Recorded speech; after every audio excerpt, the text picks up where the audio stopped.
Hey guys, and thanks for tuning in. I'm your host, Annalise from bitsandtokens.com. Today we'll be talking about an ICO called Blockpass. It was founded by Adam Vaziri and a couple of his partners. He's a blockchain lawyer based out of London, and I found his platform to be pretty cool. Initially, what they want to start off with is KYC law. So within the United States, we know that ICOs they're not well regulated. SEC is breaking down on a lot of ICOs. There was 35 companies that they had warned that were violating laws. So it's really hard to keep up with having something that's decentralized and getting everyone who needs to, fall in line with all compliance rules and regulations with the federal government. Since he specializes with, blockchain laws and helping these companies get into compliance, I found it really interesting that he's trying to create a product that not only implements KYC law, but the end goal of the product is also to make KYO and KYD, which is basically know your object and know your device. Foundation for seamless and trusted interaction between humans, companies, and devices. Blockpass. Passport for a connected world. Just go through the website and just kind of explain to you guys what, it's all about. First, I'll start off with the token. So they actually just launched their ICO on the 31st, and I downloaded their app. The way you have to get into the ICO is that you download their app. They have a full running app already. I guess you could say it's their basic version. They will update it and add more features to it along time as time goes by. But for right now, you basically go into the app, you sign up. You can do a fingerprint login if you do have one of the finger scanners instead of putting the password in every time. Because if you do sign up with the password, make sure you remember it, because there's no going back. If you forget it, you forget it. There's not a backup recovery system as of right now. So fingerprint or password. They want to basically have a platform where you store your information for other companies who would also be KYC compliant and need your information. So through their platform, companies can retrieve your information, but not by them storing your information. You keep your information, and it all gets stored on your phone. You decide what you want to share with who, which is what I really like about them. So when you sign up, for example, to get a job, let's say they require your social security, driver's license, whatever. They store it, copy it, keep it in their files. No, that's not how this works. So you fill out your personal information, they verify you, give you the okay, and then after you're verified, they don't store it in their system. It stays on your phone. So whatever you update and you change, that is all in your control. Whatever you send to companies is also within your control. Whatever you want companies to see, you can eventually get to the point where they want to get on their platform to sell your data. So if you feel like you want to sell your data, that's perfectly fine. You're entitled to do that. You're entitled to your information, which is really valuable. A lot of people and a lot of companies don't give you the opportunity to be entitled to your information. So I find that to be very, very interesting. Back to the token. So it's called a pass token, basically. And it just took off, May 31st, 2018. And it's going to go all the way until November 30th of this year. And that's going to be their first round. They're going to have a total of 3 sales. Their next sales, it's going to be from May 31st, 2019 to November 30th of 2019. And their third sale is going to be May 31st of 2020 to November 30th of 2020. So that's cool. I believe they have a total of 1 billion tokens in stock. So if we take a quick look at the numbers here, we have the 25%, which is going to be during the first initial distribution. Then we have the 10% that's going to be during the second distribution, 5% during the third distribution, and then 20% is going to go towards the founders. 5% is going to go towards the advisors. 4% is going to go to the treasury and marketing allocation. 4% is going to go to identity startups and research. 18% is going to go to proof and verification rewards. And then 9% is going to be the airdrops and bounties. 1 billion for their total token count. They began back in July, where he had pitched his product. I've kind of been looking into Adam and following his platforms. He's had a lot of interviews that I've seen, as well as he's had a couple representation of their roadmap. They began back in July, where he had pitched his product. I've kind of been looking into Adam and following his platforms. He's had a lot of interviews that I've seen, as well as he's had a couple forums that he's held and been at, as well as his Han. I forgot what his position was, but he's his right-hand man. He's also held a lot of forums in different locations. So here we can see that they had their application up on the mobile device as September of 2017. Here they have in December of 2017, the alpha version. So it's been a while. I guess you could say it's been an oncoming process. They released the beta in early of this year, and they had the ID Touch and the Face ID integrated into the platform. In April, they updated their mobile application with the verification windows and added some admin tools and all that. They keep on continuously talking about how they're going to keep updating it, and how eventually, right now it's obviously the KYC for the humans, and eventually they're going to integrate it to where you can do the KYO and the KYD. That's later on in the future when they do get those things kind of up and running and they pick up off the ground.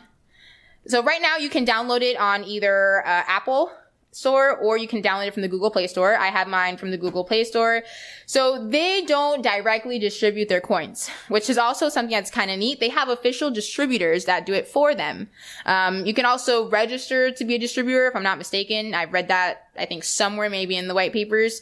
As of right now, you can see that they only had one, and there was other details and other distributors are apparently coming soon. But as of right now, maybe for their first phase or for the first couple months, they just have the block rise. Eventually, I'm sure even when during their second and third release, they'll have more distributors.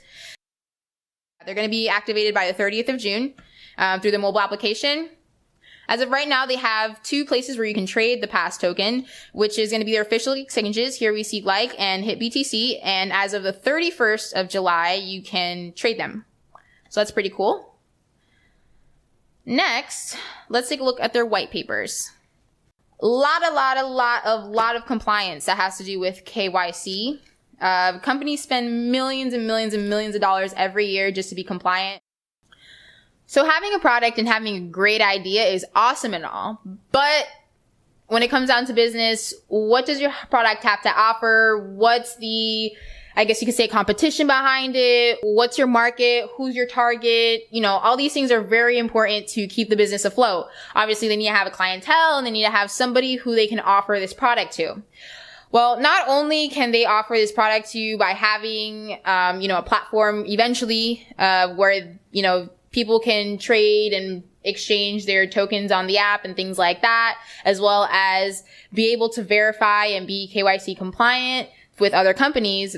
But companies themselves, in order to pass federal regulations, they need a lot of spending. They have a lot of spendings that they have to do. It's $1 billion industry. It's very expensive, very uncost effective. People and banks on themselves, they spend about $10 to $100 per person. So it is something that is costly. And this is a really cool system that, you can be verified, pre-verified with all your information. You can have a passport updated, a driver's license. All that information can already be implemented into this app, and they would literally just have to get your okay, or you would have to sign up for something in order to pass this information on, rather than, every year, where every so often, whenever a company needs to get your information or get an update of your information, whenever you sign up for something, they have to pay all this money to get it and to process it and to verify it. So I guess you could say this kind of cuts out that expensive cost, because Blockpass already went through the trouble of verifying you. They already have their information. They don't keep your information. You keep your information. So you update it as you please. You do with it what as you please. And whenever you sign up for something, you can just say, hey, here's my info. Companies see it. They take it. That's it. And at that point in time, Blockpass would charge them a lot less than what they would pay for having to verify you themselves. So it's a great, market from what I see. It's a really, really cool way to, open up and eventually get up and ready with the Web 3.0 whenever that rapidly approaches us. So I do think that's really awesome. So here's kind of some information regarding what I was discussing about having self-sovereignty where, people are in control of their information, which is also a pretty good selling point because there's people who pay to have their own information. I mean, it's your information. Why do you not have access to your own information, right? So if people are willing to now pay for their information as is, what would they not do to have access and have the freedom to distribute their information as they please to who they want to? So that's something, to think about. That's huge. Who doesn't want to be able to distribute and control their information? It always feels like the government's already controlling everything around you. Now here's a chance for you to control what is you, what you are. So that's pretty cool. Another thing on here, it talks about how much people pay for KYC compliance and how much money goes into it and, storage and all this other stuff in between. Like I said earlier, $10 to $100 per person just to make sure that these people are in compliant and they have the correct information. Again, it's a huge industry, which is why I find this product to be super, super cool. So another pretty cool thing that they kind of have and holds is that when you're on Ethereum or Neo or other networks, you have to be KYC compliant to issue Meta. So they have that leverage as well, because that's, how many people are buying into these tokens? A lot. So that's kind of another thing that they have to do with their security tokens. Something I love about this company, so they are GDPR certified, which is basically the General Data Protection Regulation. It's over in the European Union. Adam is based out of London. So we have a basic kind of like outline of the environment and the features and all that. So it's going to be running, as we mentioned earlier, on the App Store through iOS or Android. So with the features, it has a fingerprint scanner for easy sign-in instead of password, front-facing camera for Face ID verification, and it has a rear camera for QR codes. For the customer scenarios, these are kind of some things that it would cover or kind of usage. It has identity backup. Eventually, they're going to get there. For right now, I don't think you have like recovery for passwords and things like that as of yet. The established identity on the application, submission of information and documentation, and identity recovery. For entry, again, you have the fingerprint or face scan and the password. For the data collected, it basically collects your data. So data entry into user's identity application and digital identification, how they identify you. And the storage is local. So again, it gets stored on your smartphone. It doesn't get stored in their database. They don't have one. They just verify who you are, verify that your information is real. That's it. You keep your stuff. Perfect. Next, I'm just going to go over real quick on how to set up the app when you get it. So first, whenever you download the app, you're going to set up your email. It's going to be the first thing you're going to do. You're going to verify your email. You're going to put your email in. They're going to send you a code, I believe, a number code. You put the number in and your email is verified. Boom. Super easy. Next, you pick your password. Again, it's going to tell you on the screen as well. If you forget your password, you cannot get back in. If you set up a fingerprint, cool, that's fine, but make sure you remember your password because there's no recovery for right now for your password. After that, you're going to do your user touch ID or your face ID, whatever it allows you to do on your smartphone. If you have a smartphone, which you do need to do this because you do need to get your stuff from the App Store. So if you have a smartphone, download the app. After that, you're going to get your identity creation. So basically with your identity creation, it's going to verify who you are. It's gonna be like, okay, this is who you are. Like when you get an ID at school, this is your ID on Blockpass. And after that, at that point in time, you can put in your personal information. So here's kind of just some things I was talking about earlier when you fill out your information. First name, family name, address, phone number, date of birth, passport. You do have to make a selfie with your ID. I did read that, found that kind of funny, and I guess I could see why. Proof of address, certificates, things like that. So according to this, it says that it is possible to possibly back up and recover your identity. I'm not sure if this is different from the whole username password thing that I was talking about earlier that it said on the app that I couldn't recover. But if so, basically, I guess you could back up your identity somehow by doing a manual request. So I guess you have to request it manually, and at that point in time, they would help you out. Lastly, we have the team. So here we have the CEO, Adam, the CMO, Hans. Really cool guy. I saw his interview. We have the CTO, Thomas. They're really interesting people. Like, if you sit here and like read and you know, look them up on the internet, I did that to each of them individually and see who I could find, try to find out the most information about each one of them. Here we have Adam, Hans, Thomas, Connor, Ton. And then you have your marketing manager, your production manager, and all your advisors and team members that kind of came in between. So obviously from their white papers, originally they just had those 5 that I had listed, which is kind of why I had listed them, as you can see here. And then I guess over time they have expanded to their other partners and colleagues that we see that are listed. And I kind of just really like looking into these people as individuals. I've Googled every single one of them. So I know who you are.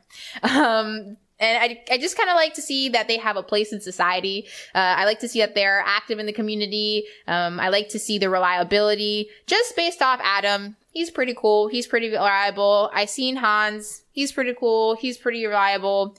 I've seen a little here and there of everyone else kind of like, you know, scattered, since they don't really do too much or as much forums and, you know, I guess you could say crowd presentation as those two. But it's really exciting to see what each person as an individual has to offer and what they have to bring to the table. Obviously, from their white papers, originally they just had those 5 that I had listed, which is kind of why I had listed them, as you can see here.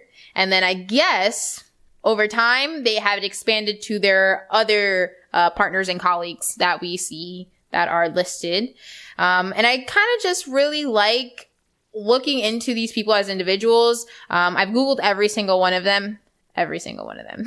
So I know who you are. And I just kind of like to see that they have a place in society. I like to see that they're active in the community. I like to see the reliability. Just based off Adam, he's pretty cool. He's pretty reliable. I seen Hans. He's pretty cool. He's pretty reliable. I've seen a little here and there of everyone else kind of like, you know, scattered, since they don't really do too much or as much forums and, you know, I guess you could say crowd presentation as those two. But it's really exciting to see what each person as an individual has to offer and what they have to bring to the table. So I'm really excited to see where this company goes and how they take off. You know, just stay tuned. Make sure if you are interested in getting into their ICO and getting some pass tokens distributed, that's what they're called, pass tokens. They do go on this year until November 30th. Will they be around for that long? I'm not sure. They currently have a soft cap, I think, of 250 million tokens for their first run around, but they'll be back for their second run around later on next year and the year after. So I am pretty excited to see where they take off. You know, obviously blockchain technology has a very long way to go. We're just seeing the glimpse of this wonderful technology in history, and I just can't wait to see where they go. So thank you so much for having such a great ICO, Blockpass, and you have my thumbs up and bits and tokens. Okay. So thanks for tuning in, guys. See you next time. Make sure to subscribe, like, share our video, and make sure that you get your Bitcoin and cryptocurrency knowledge up.